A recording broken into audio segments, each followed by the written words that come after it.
Bonjour à tous, j'espère que vous allez bien. Vlog numéro 4. Aujourd'hui, nous allons aborder le sujet de la domiciliation bancaire. Est-ce que quand on fait un crédit immobilier, on est obligé de mettre son salaire dans la banque? Est-ce qu'on est obligé de devenir client de la banque? Est-ce qu'on peut faire un crédit immobilier sans changer de banque? C'était ça. Et est-ce qu'on a l'obligation d'ouvrir un compte dans la banque? Voilà. Alors, sur cette thématique-là, il va falloir être un petit peu, être un petit peu stratège.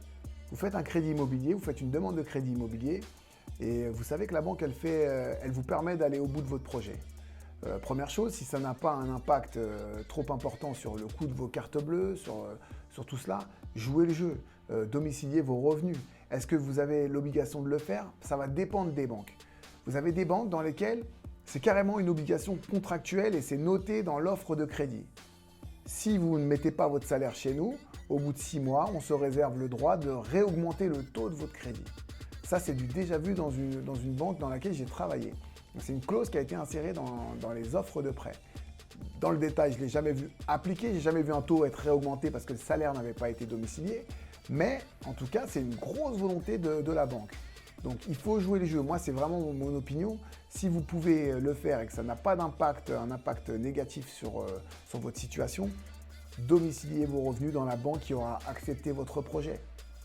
Parce qu'il faut savoir qu'une banque, sur un prêt immobilier, elle ne fait pas beaucoup de marge. Elle ne gagne pas beaucoup d'argent.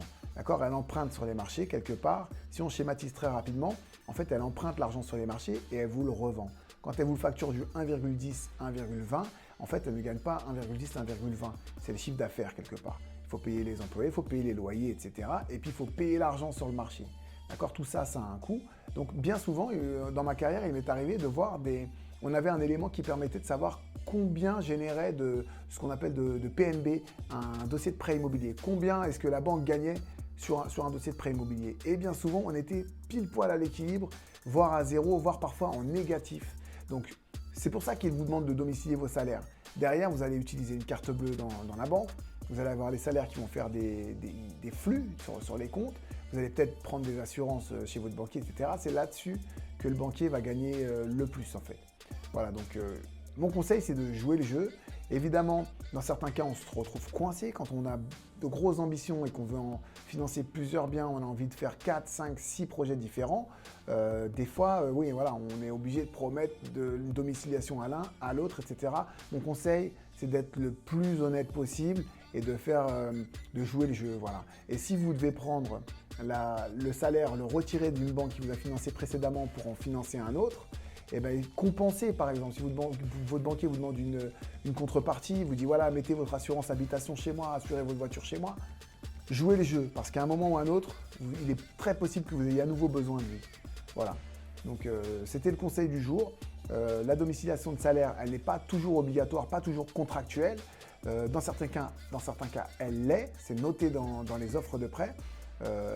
Dans tous les cas, jouez le jeu et si vous ne pouvez pas jouer le jeu, bah écoutez, il faut être stratège, Voilà, donc j'espère que ça aura été utile. C'était la vidéo numéro 4.